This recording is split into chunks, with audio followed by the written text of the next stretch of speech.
Chapter 4 Introduction to Political Science. This chapter tells you about what politics is and why studying politics is important. The study of politics is called political science. This is also the name of the subject that this section introduces. Introduction. We are set to study political science. Never heard of this science? Don't worry. This subject is about the study of the activities called politics. You have surely heard about politics. Whenever someone is aspiring for power or position, we spontaneously say that the person is doing politics. Whenever someone is planning with others how to achieve some objective, one reaction is that they are doing politics. Often, we also imply that doing politics is not a very good thing. But can we live without politics?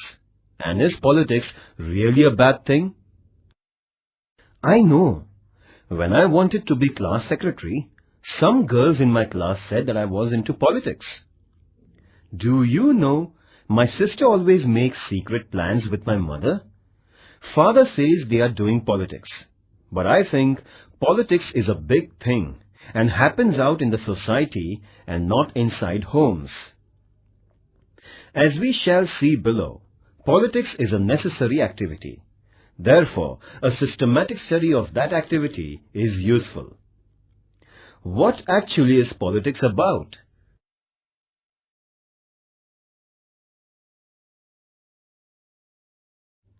Politics and political science.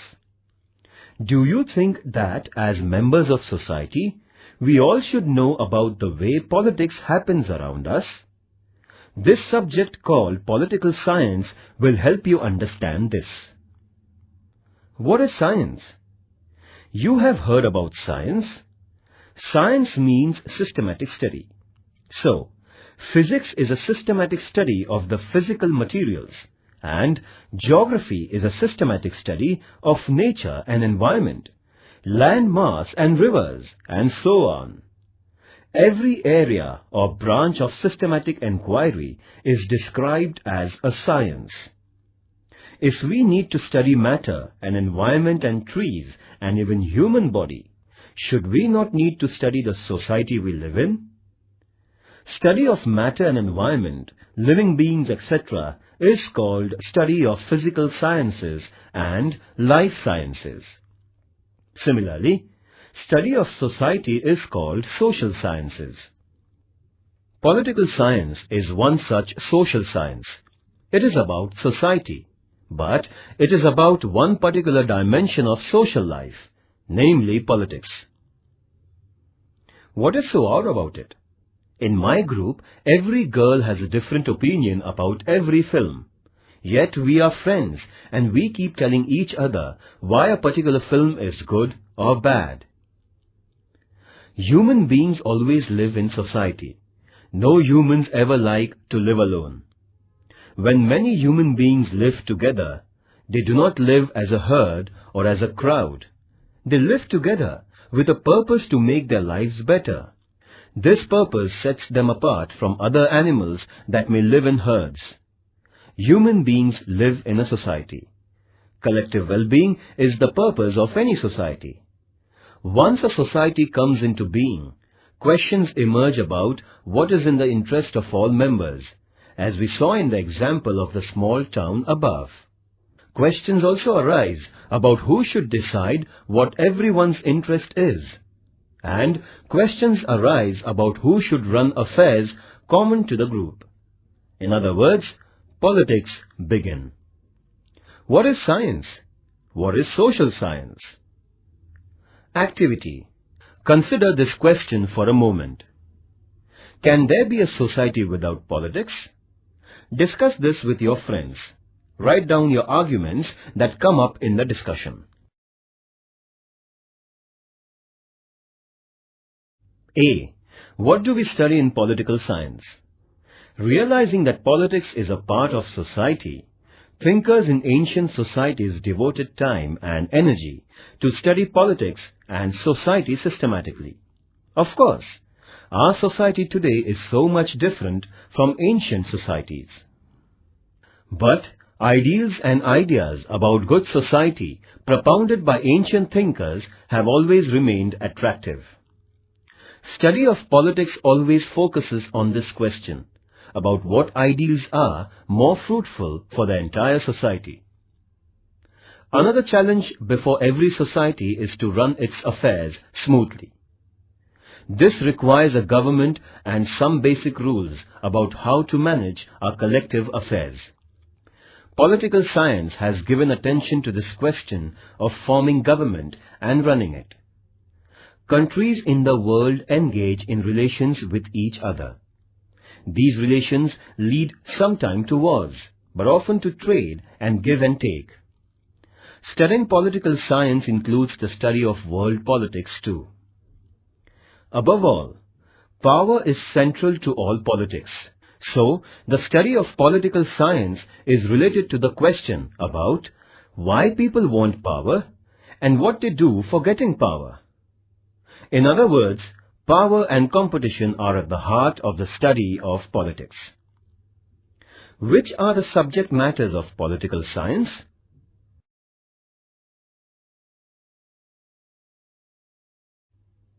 B. Why study politics? You all must be wondering why we need to study political science. As we saw above, politics is about ideals. Politics is also about governments. It is about deciding who will use power. Political science tells us how to understand ideals. It helps us understand how governments are formed and what do they do. Political science also tells us why power is important and what people do with power. With the help of political science, we can examine and criticize the behavior of rulers, leaders, and government officers. Study of politics will tell you how rules are made for managing social affairs. It will tell you how governments get their powers. We shall study how elections take place and why elections are important. Study of politics will also help you in becoming vigilant and active citizens. You may have differences with others over what is best for a society. Study of politics will teach you how to deal with such difference. Most importantly, every citizen has the right to keep a watch on how government functions. Study of politics will tell you how to evaluate our government and its policies and how to keep the government under control. Which are the things you study with the help of political science? Activity. Read from newspapers of last 1 month news about agitations that took place either in Maharashtra or elsewhere in the country. Discuss in your class the issues over which those agitations happened.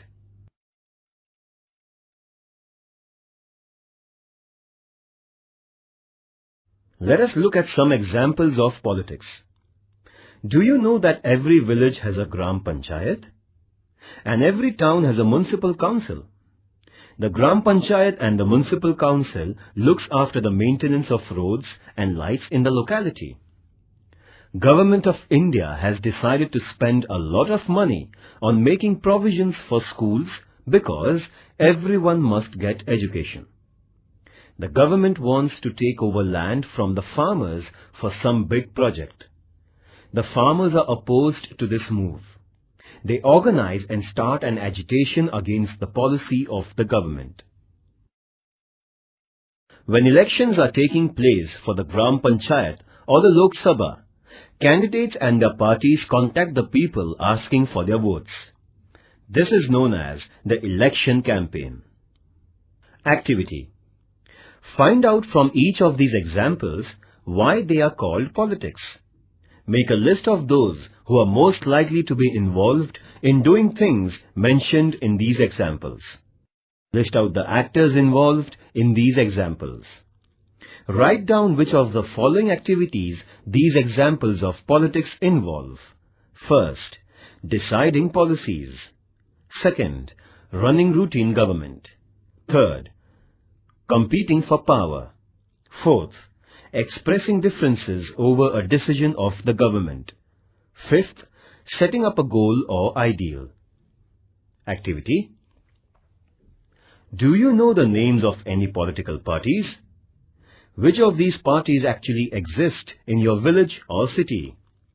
What do these parties do?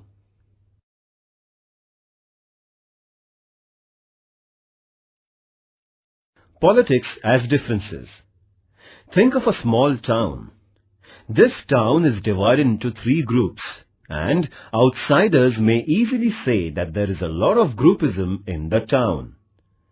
What is the groupism about? One group is wanting to spend some money collected from the residents for constructing a temple. But some others are saying that having a small library for the residents will be much more useful. Disagreeing with both these propositions, some residents are saying that it is much more important to first ensure supply of tap water to the poor locality before we think of a temple or a library. Only if the town had all the resources in the world, it could manage all the 3 things. But they have only limited resources. So they have to decide where to spend the money first. Do you think this groupism is bad? Do you think this groupism can be avoided? This example tells us why and how groups get formed. If we know the reasons behind formation of groups, we shall be able to understand how competition among groups is important. Politics as governing. And here is yet another example. Your school is going to start a small library of storybooks for students and says that day-to-day management of this library must be done by students themselves. It is decided that Class 9 students should take up the responsibility. Then, a competition begins among the various divisions of Class 9th. In each division, a few boys and girls want to become secretary of the library. Is there anything wrong in wanting to be a secretary of the students' library? If nobody wanted to be the secretary, who will manage the library? In this same manner, we would need people to come forward to manage the common affairs of the society. Whenever a formal association is formed, differences take place in the course of its functioning. Whenever people come together on a regular basis for some common purpose, differences are bound to occur. We might disagree about work plan. There would also be competition for positions to run the affairs of the group. This will lead to discussions. Then there will be some give and take. Differences, competition and give and take help in reaching a better decision and better management. There is nothing to be worried about differences. This is politics. Are they telling us that differences are not bad? Isn't that odd? What is true of groups and associations is also true of societies and nations. Politics is unavoidable. Politics is necessary. Politics helps in conducting competition and managing differences.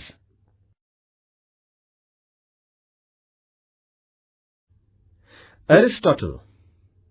Aristotle was a philosopher who lived, worked, and taught in ancient Greece about 24 centuries ago. Aristotle is famous for his claim that man is a political animal. According to him, forming a society for achieving collective goals is a distinguishing feature of human beings. Gautam Buddha. 25 centuries ago, Buddha propounded equality as the organizing principle for society. He also pointed out that unfulfilled wants lead to dukkha, and good society must aim at overcoming dukkha.